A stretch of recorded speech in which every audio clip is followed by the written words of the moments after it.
कांडी प्रखंड कार्यालय में वित्तीय साक्षरता शिविर का आयोजन, बैंकिंग धोखाधड़ी से बचने के सिखाए गुर। कांडी गढ़वा ग्रामीण क्षेत्रों में वित्तीय जागरूकता लाने और बिचौलियों के प्रभाव को खत्म करने के उद्देश्य से मंगलवार को कांडी प्रखंड कार्यालय के सभागार में एक विशेष वित्तीय साक्षरता शिविर का आयोजन किया गया। इस शिविर में ग्रामीणों को डिजिटल लेन देन और सरकारी योजनाओं की बारीकियों से अवगत कराया गया। कार्यक्रम का नेतृत्व प्रखंड विकास पदाधिकारी और प्रखंड कार्यक्रम प्रबंधक विक्रांत कुमार ने किया। इस दौरान पंचायत सचिवों और रोजगार सेवकों के साथ समन्वय स्थापित कर विकास कार्यों की समीक्षा भी की गई। शिविर में मुख्य वक्ता के रूप में उपस्थित भारतीय स्टेट बैंक के जिला काउंसलर कमल कुमार और झारखंड राज्य ग्रामीण बैंक के जिला काउंसलर राजीव कुमार दुबे ने खाता धारकों को वर्तमान में बढ़ रहे साइबर अपराध और बैंकिंग धोखाधड़ी के प्रति सचेत किया। उन्होंने स्पष्ट किया कि कैसे सुरक्षित रहकर डिजिटल सेवाओं का लाभ उठाया जा सकता है। बिचौलियों से दूरी बनाने की अपील। अधिकारियों ने कड़े निर्देश देते हुए कहा कि ग्रामीण स्तर पर वित्तीय साक्षरता को बढ़ावा देना अनिवार्य है ताकि आम जनता बिना किसी बिचौलिए के सीधे सरकारी लाभ प्राप्त कर सके। शिविर में प्रखंड प्रमुख सत्येंद्र कुमार पांडे उर्फ पिंकू पांडे और जिला परिषद प्रतिनिधि उत्तरी दिनेश कुमार ने भी अपने विचार रखे। इनकी रही गरिमामयी उपस्थिति। इस अवसर पर पंचायत पथरिया से अनिल कुमार राम, चटनिया से सत्येंद्र राम, शिवपुर के पंचायत सहायक कमल किशोर तिवारी, मणिकांत दुबे, अशोक कुमार गुप्ता समेत सैकड़ों ग्रामीण और जनप्रतिनिधि मौजूद थे। साथ ही विभिन्न केंद्रों की सेविकाएं सुवंती देवी, मंजू देवी, लक्ष्मी देवी, सरिता देवी, मधु देवी और प्रमिला देवी ने भी सक्रिय भागीदारी निभाते हुए सरकारी योजनाओं के बेहतर क्रियान्वयन पर चर्चा की। मुख्यालय के सभागार में जो बैठक आयोजित की गई बैंक की तरफ से, सर इसका उद्देश्य क्या है? इस बैठक में क्या हुआ? ये एक वित्तीय साक्षरता शिविर है। वित्तीय साक्षरता शिविर है। इसका उद्देश्य लोगों के बीच में वित्तीय जागरूकता फैलाने की। इसमें माननीय प्रधानमंत्री जी का स्कीम है, वो है ये प्रधानमंत्री सुरक्षा बीमा योजना, प्रधानमंत्री जीवन ज्योति बीमा योजना। इसके बारे में अधिक से अधिक लोगों को पता है। वो क्या रहा है कि समूह में दीदी सब जुड़ी हुई हैं, औरतें जुड़ी हुई हैं, इन लोगों का बीमा हो जा रहा है, लेकिन पुरुष जो है वो इसका बीमा नहीं हो पा रहा है। तो आपके घर में जितने भी सदस्य 18 साल के ऊपर के, उन सबों से हाथ जोड़ के आग्रह है कि आप लोग कराइए। इसका फ़ायदा आप ही लोगों को मिलेगा। यही बताना हम लोगों का। सर मैं आपसे एक सवाल पूछना चाहता हूँ इस संबंध में आपके बारे में कि आज ये जो बीमा का मतलब जानकारी दिया जा रहा है लोगों को, आज दिया गया आपके द्वारा, क्या ये पहले भी बीमा किया गया था या अभी से स्टार्ट किया गया? ये बीमा 2017 में प्रधानमंत्री जी ने, मोदी जी ने अनाउंस किया था। और आपको ये बताते हुए हमको खुशी भी हो रही है कि पिछले वित्तीय वर्ष में 60 लाभुक को गढ़वा जिला में से इसका लाभ दिया गया।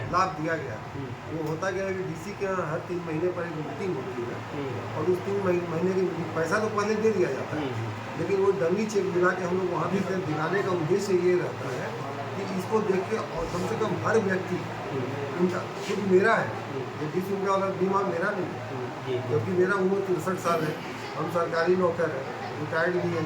नहीं, आज की जो बैठक था इसमें और आपके राजीव सर भी है ग्रामीण बैंक से और जिला से अपना आए हुए हैं, तो ये अच्छी तरह से जानकारी दिया मैंने देखा और सुना भी, बहुत अच्छा तरह से जानकारी दिया लोगों ने। बीमा का इस तरह से बीमा कीजिए, इतने का लाभ है, ऐसे अपना थाना में FIR कीजिए, इस तरह समझाए। अभी जैसे एक लड़का घूम रहा है, उसकी मम्मी का ट्रैक्टर से दुर्घटना में एक्सीडेंट हो गया, हाँ, और उसका कहना है कि हमारा दोनों इंश्योरेंस है, तो दोनों इंश्योरेंस है तो उसको 4 लाख का बेनिफिट मिलेगा। हाँ, चूँकि 2 लाख तो ऐसे ही दुर्घटना बीमा है और 2 लाख साधारण मृत्यु पर भी है, तो 4 लाख का उसको एडवांटेज लाभ मिलेगा। जी, आपके बैंक के प्रावधान के तहत जो भी है, हमारे बैंक नहीं, सरकार के पास, सरकार के प्रावधान, वही बैंक का जो शाखा है आपको सरकार के प्रावधान के तहत सरकार का कोई भी योजना जो चलता है वो बैंक के माध्यम से ही चलता है।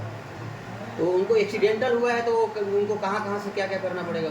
उनको एक पहले तो एक्सीडेंटल हुआ है तो थाना में FIR तो होगा ही, वो तो स्वतः हो गया ना, और पोस्टमार्टम भी हुआ है। ये दोनों काम करना पड़ेगा और मृत्यु प्रमाण पत्र और जो मर गए उनका आधार, जो उनके नॉमिनी क्लेमेंट है उनका आधार। और आगे क्या जानकारी दी है सर आज बैठक में?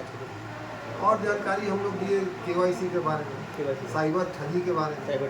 आजकल हम लोग सब ये मोबाइल फ़ोन लेके घूम रहे हैं, इस मोबाइल फ़ोन पर बहुत सारा मैसेज आता रहता है बहुत सारे मैसेज आता रहता है, उसमें होता है कि भाई आप करोड़पति बन जाइएगा, तो आपका ट्रैक्टर निकल गया, कार निकल गया, आपका माल कस्टम में फंसा हुआ है। अच्छा सर, ये जो मान लीजिए कोई ठगी हो गया, इसके बारे में भी कोई उपाय है क्या आप लोगों के? 1930 19 तो कॉल करके बताइए कि हमारे साथ ऐसा ऐसा, और हर जिला में एक साइबर थाना है, वहाँ जाके आप हर मतलब डिस्ट्रिक्ट में आपके पास एक साइबर थाना है, उसमें आपको रिपोर्ट करना है।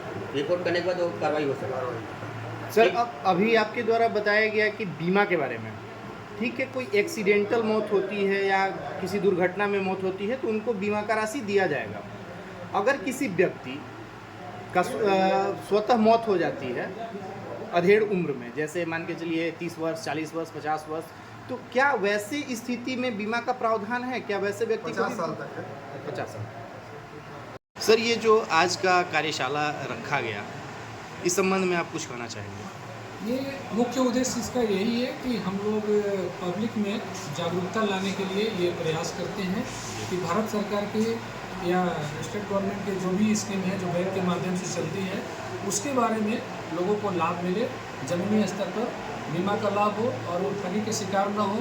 और सबसे इसमें महत्वपूर्ण चीज़ ये है कि अपने खाते का संचालन स्वयं करें, दूसरे को कमीशन के लालच में खाता का संचालन न करने दें, नहीं तो पैसा गलत जगह से आएगा, गलत कामों में लगेगा तो उन पर कार्रवाई हो सकती है, इसमें उनको जुर्माना हो सकता है।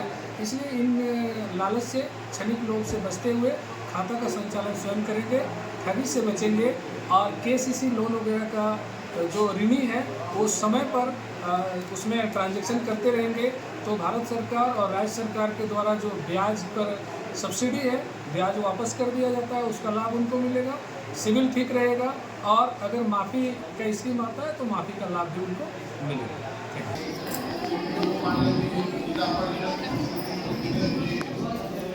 और इस कार्यक्रम में भारतीय स्टेट बैंक के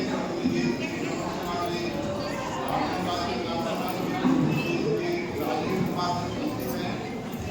हम आपको ये बताना चाहेंगे कि भारतीय स्टेट बैंक और झारखंड राज्य ग्रामीण बैंक की कार्यशाला का उद्देश्य आपको साइबर से बचाने, इसके साथ बैंक अकाउंट से जुड़े हुए जो वित्तीय लाभ, मतलब कि जो इंश्योरेंस होता है, उन सबों का लाभ आपको कैसे मिलेगा इसके बारे में जानकारी देंगे। हम इसके पहले जिला परिषद के प्रतिनिधि श्री दिनेश कुमार जी से अनुरोध करेंगे कि इस कार्यशाला के बारे में वो शब्द कहेंगे। धोखाधड़ी से बचने के लिए आज एक बैठक किया गया है, जिसमें यहाँ पर उपस्थित है इस प्रखंड के आदरणीय श्री पिंकू पांडे जी, इस प्रखंड के प्रखंड विकास पदाधिकारी राकेश सहाय जी और जिला संचालक राज्य बैंक अधिकारी और सभी कांडी प्रखंड को बताने को सकता है, क्योंकि ठगी हमको लगता है कि कांडी प्रखंड में 30% से ज़्यादा पब्लिक हो चुके हैं। कांडी समाज को प्रतिदिन हमारे बड़े भाई प्रखंड में अधिकारी राकेश सहाय जी, जिला प्रतिनिधि दिनेश कुमार जी स्टेट बैंक से गढ़वा से चल रहा है, जो स्टेट बैंक काम काज देख रहे हैं हमारे भाई लोग। कांडी प्रखंड में आए मेरी माता बहन, दीदी बहन, कांडी प्रखंड के मुखिया, कांडी प्रखंड में चल रहा है हमारे पंचायत समिति प्रधान, सभी को मैं अपने दिल से हार्दिक अभिनंदन, हार्दिक स्वागत करता हूँ।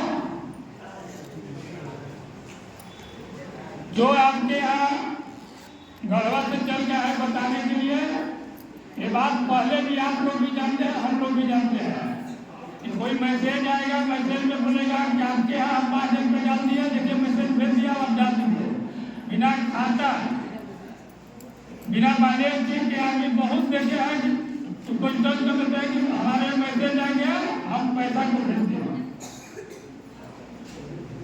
और जब बैलेंस चेक करते हैं तो बैलेंस पता चलता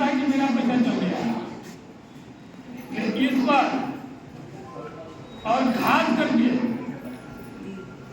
दीदी लोग से आग्रह होगा कि इस पर बहुत आप लोग हर घर में हम लोग जाते हैं, हर घर को बताइए कि ऐसा ठगी होने से बचिए। जो भी काम है, अगर कोई बोलता है कि स्टेट बैंक से हम बोल रहे हैं कि स्टेट बैंक में मंजर साहब का हम लोग नंबर रखिए, स्टेट बैंक का किसी का नंबर रखिए, डायरेक्ट पूछ लीजिए कि पता कर लीजिए कि आप लोग फोन किए हैं तो नहीं किए हैं। तो बात पर हम लोग के हर हाल में ले जाना है। बीमा की बात है, इन लोग आए हैं, हर दिन के बात है, आप लोग से बात करेंगे। इसी के साथ अपनी बानी जाते हैं, ये बात कहते हैं। तो अपने घर में 18 साल के ऊपर के जो भी सदस्य हैं, एक छोटा सा 20 रुपये का इंश्योरेंस है जिसको आप कराइए। उसमें 2 लाख का इंश्योरेंस होता है, वो एक्सीडेंटल होता है। एक्सीडेंटल इंश्योरेंस किसी भी तरह का हो सकता है, ठीक है। एक्सीडेंटल इंश्योरेंस किसी भी तरह का हो सकता है, इसलिए उसका बीमा 20 रुपया है जिसका कोई महत्व नहीं है। आप लोग जरूर कराइए और अगले साल फिर जब मई जून में उसका पैसा कटेगा तो खाता में इतना पैसा रखिए कि आपका जो है वो रिन्यूअल हो सके। अभी 20 रुपये का कोई भी इंश्योरेंस अगर आप कराने जाएंगे किसी इंश्योरेंस कंपनी से तो 10,000 रुपये से कम उसका प्रीमियम नहीं आएगा, क्योंकि ये सरकारी योजना है, बहुत कम पैसे में है। और एक चीज़ आप लोगों को बता दें कि इस गढ़वा जिला में पिछले वित्तीय वर्ष में 60 लोगों को इसका जो है फ़ायदा मिल चुका है। कहीं मोटरसाइकिल से जा रहे थे, एक्सीडेंट में डेथ हो गया। एक और स्कीम है जो 436 रुपया कटता है, जिसमें भी 2 लाख का इंश्योरेंस है। दोनों मिला के भी 456 रुपया अगर